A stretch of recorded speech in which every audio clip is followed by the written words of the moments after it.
What's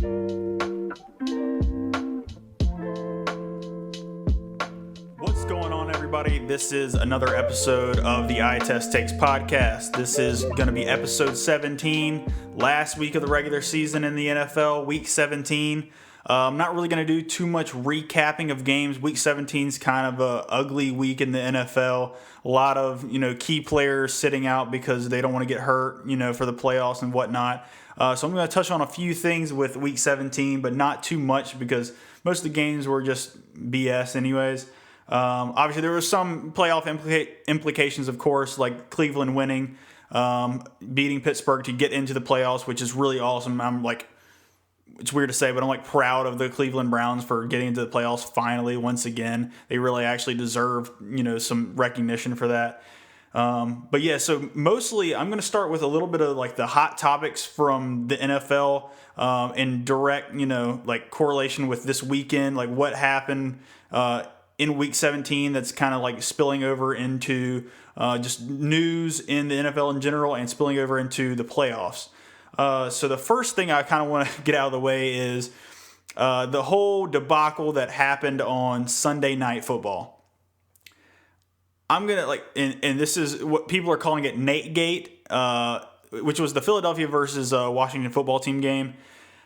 I think Nategate is a hilarious, great name for what happened in that, just because Nate Sudfeld's the one that came in for Jalen Hurts eventually and created such a controversy in the NFL. And there's people on both sides of the fence was it okay for the Eagles to basically blatantly, tank? Is it, a disgrace to the integrity of the NFL and football in general to do that and this and that? Look, here's the bottom line. I'm an Eagles fan, so I was, first in line. I knew this days and days beforehand. So, of course I would know. But, if you're a national media member, covering the NFL, and you didn't know that this was coming, that's on you. That is 100% on you. Unless you're just trying to be a hot take artist and be and take a stand on one side or the other, you would have known and should have known what was going to happen in this game. Earlier in the week, the Eagles came out with their injury list / inactive list for this game, for the weekend, and it had no key players on it. Miles Sanders is out. Dallas Goedert was out. Basically anybody that's young, up-and-coming talent that the Eagles would not want to get hurt in this game, other than Jalen Hurts, was not starting in this game. And so that would have been your first indication that the Eagles were planning on probably tanking this game, especially considering if the Eagles won the game against Washington, they would have been the 9th pick in the NFL draft. If they lose the game, they are going to be the 6th pick in the NFL draft. So with that in account and the fact that during the week, Doug Peterson came out and said, hey, Nate Sudfeld, our third-string quarterback that has basically been completely a healthy scratch for the entire season, considering Carson Wentz and Jalen Hurts were the two active QBs on the roster all year long. Nate Sudfeld's going to be active for this game. Carson Wentz is going to be a healthy scratch. He's not going to even suit up at all. And he even said Nate Sudfeld will get playing time in this game. If all that in totality wasn't going to tell you that the Eagles were in pretty much full-blown tank mode, then, like I said, that's on you. That's dumb. Why are you so upset? I thought it was hilarious, especially considering the Giants are our rivals, and they were cheering for the Eagles, and especially when the Eagles actually looked like they came out wanting to win the game against Washington, and they really could have, and which is really sad considering that's the state of the NFC East right now. Is last week the Eagles get boat raced by the Cowboys, who lost to the Giants, who the Giants lost the division to in Washington, which the Eagles this week would have and should have won the game if they would have tried and not purposefully tanked. That right there in itself is hilarious, a conundrum. I mean, just an awful division in totality. So, I mean, the fact that anybody's mad about not making the division or making the playoffs from this division, honestly, just go on somewhere. Because, I mean, if you're mad about not making the playoffs at 6-10, you got bigger problems. You got bigger fish to fry at this point. So You cannot, and some of the Giants players were actually like level-headed about this. Some of the players, I think Logan Ryan came out and was like, "Hey, we can't be that mad considering we didn't win that many games this season. We won 6 games. We can't expect to make the playoffs if we do that every year. So why should we be upset about it this year?" So I mean, some of these guys are actually have a brain in their skulls, which is impressive, for the most part. But yeah, that whole situation was just like, and it was really all just enhanced and taken to a different level with the fact that the NFL thought it was going to be a good idea to flex this game. It was supposed to be, I'm pretty sure, like a 4:00 game, and they flexed it to Sunday Night Football. Considering, like I said, I knew this midweek, like Wednesday, that this was going to happen. That at some point in the game, something was going to, a switch was going to flip, and the Eagles were going to end up trying to lose the game because of the draft position and the, implications there. And the NFL decided to flex that game. And so everybody in the country that was watching Sunday Night Football, the last regular season game of, the 2020 season, and they had to watch that. And if that just happened at 1:00 or 4:00, nobody's talking about this. But since everybody was watching it, it became a big deal. And there's people saying, well, it screws with the integrity of the game. Dude, we're the same people are talking about you have to tank for Trevor Lawrence. So what's the difference? You can't tell me there's a difference. Anyways, that's pretty much all I have to say on that. It was really dumb. The Eagles made a smart decision because they just lack talent. The closer you are to the first pick, the better. Obviously, it makes the most sense in the world. And anybody that doesn't understand that is lost.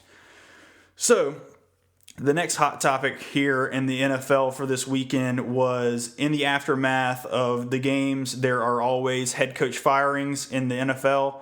And the first ones to go after this weekend were Adam Gase, Doug Marone, and Anthony Lynn. Gase, obviously, everybody knows he had to go. I mean, he pretty much everywhere he goes, anywhere he coaches, players leave wherever he is and get better elsewhere, like immediately. Ask Ryan Tannehill. I mean, that is just the absolute best, scenario you can even think of right there. So basically, just get him out of the way. I think Sam Darnold is actually a good quarterback, and they've literally been just crapping on him and his career forever. And just getting Gase out of there is going to do wonders. The Jets just have to have a good offseason, considering like getting some more O-line talent for him. Mekhi Becton was such a great pick for them. That is going to be huge for the future. And I really think they should not give up on Sam Darnold just yet. But that it's going to be interesting to see what they do, considering the fact that they do have the number 2 pick. Justin Fields showed out this past weekend. And Zach Wilson's, on the radar for everybody. And obviously Trevor Lawrence, he's not getting past that number 1 pick with, the Jacksonville Jaguars being the number 1 there. And then speaking of the Jaguars there, Doug Marone gets fired. He obviously deserved that. They were basically just keeping him around for the specific reason of tanking, I'm pretty sure. Because I think they realistically would have gotten rid of him. I mean, probably a year ago at the very least, because he just wasn't getting it done. I think he's lost that locker room multiple times over, and I think it was just time. And so that's going to be a very attractive head coaching job for this offseason, because you got the number 1 pick, you got plenty of draft capital in general, you got a ton of free agency money. I mean, it's in Florida, no state income tax, so free agents will want to come there at some point. I mean, it's not the greatest place in the world to play. Jacksonville is just not like super, super attractive as a city, but it's still like an attractive job for head coaches. And so all that considered, somebody's going to go there and be happy about it. So, and then we're going to go to the third one here, Anthony Lynn. There's been a little bit of backlash here with this one, and it's based a lot in kind of like the whole, racial thing with the fact that, there's not a whole lot of African-American head coaches in the NFL, and they're dwindling. And it's a shame that a lot of players or a lot of head coaches, African-American, don't get hired as as much as they should, because a guy like Eric Bieniemy should have had a job way before this. And there's plenty of examples of like Byron Leftwich. I think he's going to have to be able to get, a chance here soon. He's been doing a pretty good job there in Tampa Bay, but there's been a bit of backlash with the fact that he's been fired. But if you ask me, and I'm not trying to like make anything controversial whatsoever, it's just based strictly on football and what happened this season alone, because he had, some previous seasons that were like pretty good. But this season alone, man, and especially with the way Justin Herbert played for this season, they should have been competing for a playoff spot. And there were so many games that were mismanaged from game clock, just situational play calling, situations when it comes to just time management, just all of the like personnel usage, almost on every facet of coaching. Anthony Lynn had missteps, and just it was embarrassing to watch. And I felt terrible for Chargers fans, because you really wasted a full-blown year of Justin Herbert balling, pretty much all year long as soon as he got in there. And that's another thing that people forget, because Herbert basically made everybody forget because of how good of a season he had. But Anthony Lynn was the one saying, yeah, no, Tyrod's still my starter, and he's going to be my starter even when he comes back from, the health issue where he got literally his lung punctured by a team doctor. And it's just that mindset, like, you don't want to move on to the guy, even though, like, you have to see it in practice that he's just much better. And all the players are watching Justin Herbert in practice and say, oh my God, this guy is so much better than Tyrod Taylor. It's ridiculous. But it was just too much that went wrong this year for Anthony Lynn to keep his job. And I don't blame the Chargers from going on elsewhere, because it was just, and I'll be honest, and this is the, I guess, advantage of having, an NFL Twitter account, basically, is the fact that you're going to see a whole lot of stuff on there that you never would have if you don't have one of those. And so I did watch the full LA Chargers versus New Orleans Saints game. I think it was a Monday Night Football game early on in the season, right when Justin Herbert, I think it was maybe his second start of the season. And just watching that game and the way that Anthony Lynn handled situations and just running the ball in situations where you can't do that and think that was a smart idea. It was just too many of those situations, and I know it happened all throughout the entire rest of the season. I think they led the league in losses, I think it was losses by 6 points or less or whatever. So it was just a lot of stuff that they could have corrected and done just slightly differently, and they would have been competing for a playoff, berth. So, I mean, it's unfortunate. Anthony Lynn, I feel like he's a great guy, great leader. He seemed like that when this whole thing, came about, and they had the Hard Knocks, version with the LA Rams and the Chargers this offseason. He seemed like a really good guy, obviously. But I think it just kind of had to happen for the Chargers. And I'm kind of excited to see who takes that, job, because that's another very attractive head coaching, spot to go to. And then the next thing is, as I alluded to before, the Browns make the playoffs for the first time since 2002. And, of course, something has to go wrong for the Cleveland Browns. Super unfortunate. Apparently, Kevin Stefanski, the head coach, gets COVID, and he's going to be out for the playoff game, which is just absolutely devastating for that team. And then also on top of that, they have Joel Bitonio, and he's going to be out. He is one of their starting guards, and he's going to be out with COVID as well. He's the longest tenured Brown on the team, and he's been waiting through these years and years and years of just Browns losing seasons.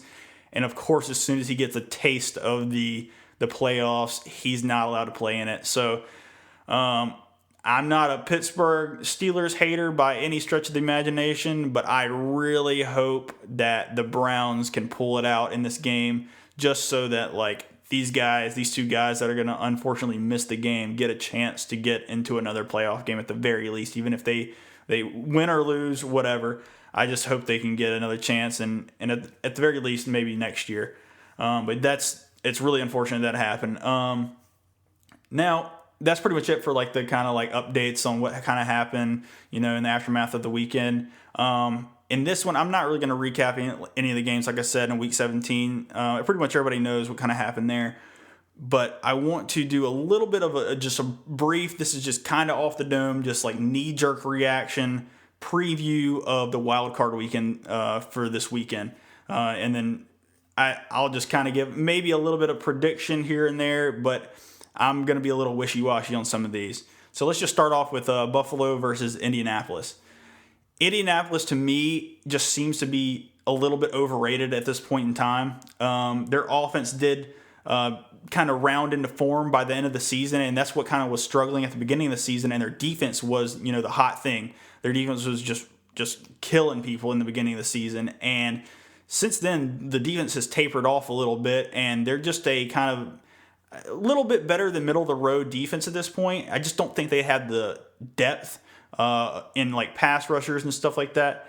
And their coverage guys are okay. They're not the best.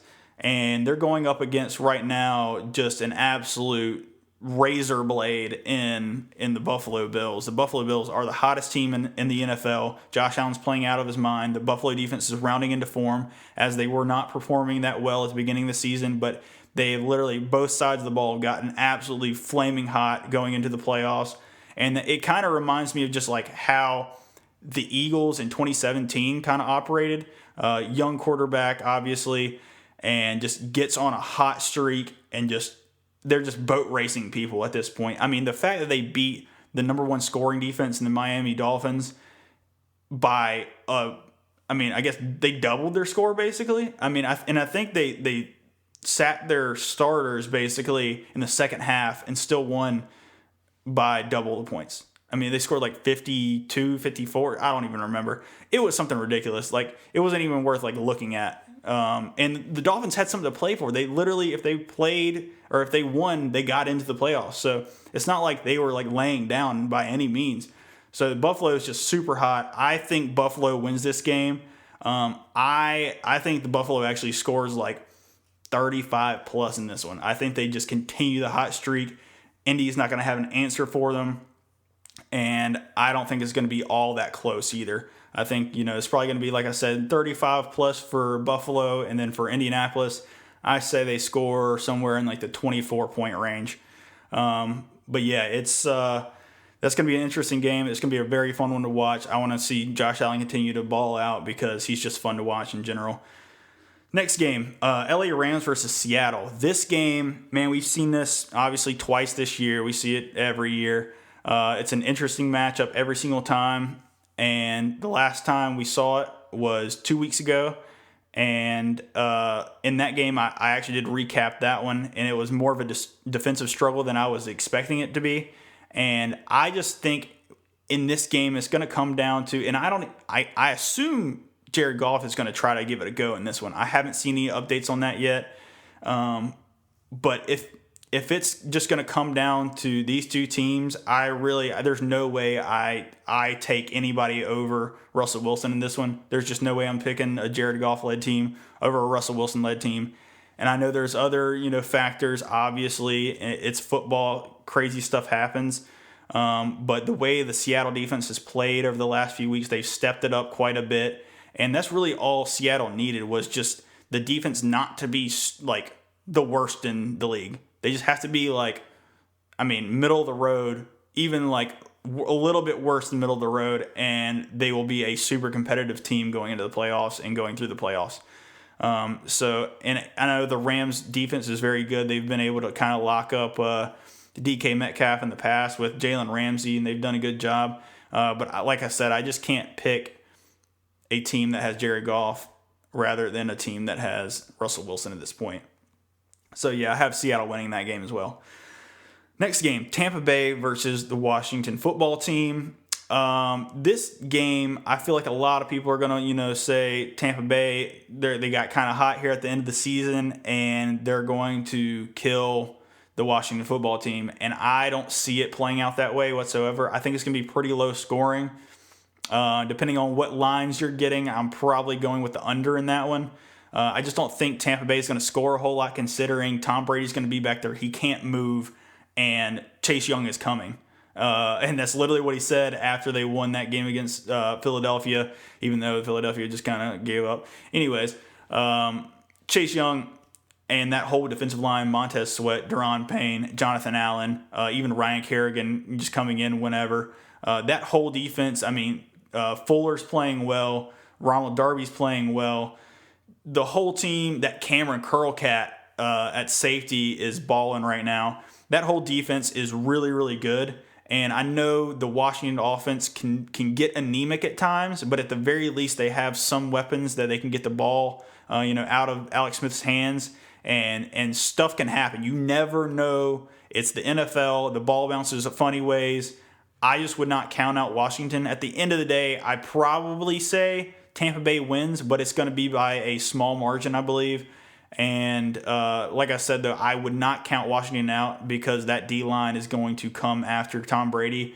And we've seen this season what happens when Tom Brady gets pressured and he gets hit a lot early in the game. He starts to kind of foil a little bit. So it'll be interesting to see what happens in that one for sure. Next game, Baltimore versus Tennessee. This is interesting, obviously, because of last year. Tennessee knocks out Baltimore in a shocker, as Baltimore was the number 1 seed going into the AFC playoffs there. And there's probably going to be that revenge factor for Baltimore. They're going to really want to get after Tennessee in this one. And I think this year Tennessee is not as good of a team as they were last year. So I do think in this game Baltimore does come away with the win. And I just think Tennessee, they're just a little bit too one-sided when it comes to the offense. The defense is just very bad for Tennessee. They were able to just, win a lot of games this year by running the football. And that just kind of like shocked people, which is kind of crazy to me because you have Derrick Henry. But yeah, I just don't know if Derrick Henry's going to be able to get going fast enough. And they're going to be able to score enough to keep up with Baltimore in this one, especially the way that J.K. Dobbins has come along and Lamar has improved his passing as the season has gone on. So I think I got Baltimore in that one. So next one is going to be Chicago versus New Orleans. This game, I think, can actually go either way. Chicago is a scary team right now. They feel like one of those teams where they feel like they don't have much to lose because they kind of just squeaked in by, the fact that the Cardinals lost and the Rams beat them with the backup and blah, blah, blah. I don't know. There's just like that, wild card. Obviously, wild card weekend. They are literally the embodiment of the wild card weekend. I think there's a good chance Chicago can come out of this game with a win. Just they've been playing such complimentary football, just running the ball, just being super efficient with the way they use Mitchell Trubisky. And then obviously Chicago's defense is still very, very good. People sleep on them just because it's Chicago.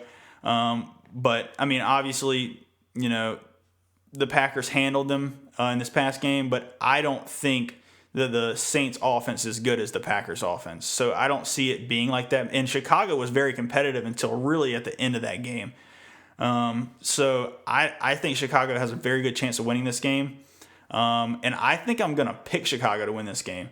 That's going to be my kind of one upset there. New Orleans just kind of scares me, man. The offense, I feel like, can get to a point where it's just not working because Drew Brees is very limited at times. And the defense has been pretty good for New Orleans lately, but I just don't know. I have a weird feeling that Chicago might win this one. So we're going to go on to the next one, Cleveland versus Pittsburgh.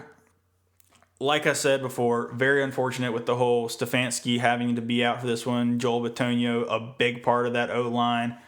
I just don't know if Cleveland can recover from that.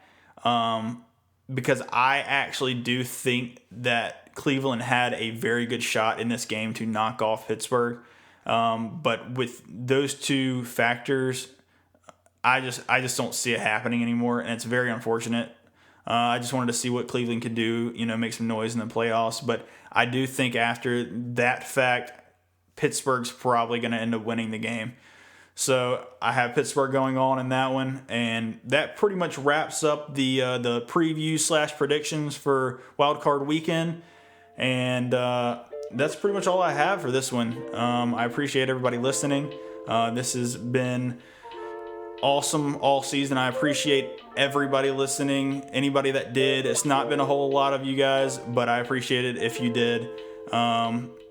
If you would, please just follow us on the social media platforms at iTestTakes on Twitter, on Instagram, and on TikTok. Subscribe to the channel, like, share. We appreciate you guys watching once again, and shout out once again to my homie Weston for for producing everything. He's been killing it all season, and he's progressed, gotten better each week. So I'm excited to just see what happens. Just even a year from now when we're doing the 2021 season. Obviously, this is not going to be the last podcast of the year. I'm just kind of rambling at this point. But yeah, also, just another point, I have kind of revamped this man cave / studio once again, and I have a 50-inch big screen in front of me, and I have some, jerseys on the wall at this point, and so I'm slowly but surely making this a nice little haven of football for myself, and I really like it. I'm probably gonna end up putting my Xbox in here. I'm gonna have the new Xbox in here, have a little monitor, might do a little streaming, so that's gonna be kind of cool if I get into that, and maybe start doing some stuff on there for iTest Takes in general. But yeah, just follow us on the social medias. We appreciate it. Y'all having a good rest of your week, and get excited for this Wild Card Weekend because it's going to be really fun. We'll see you later.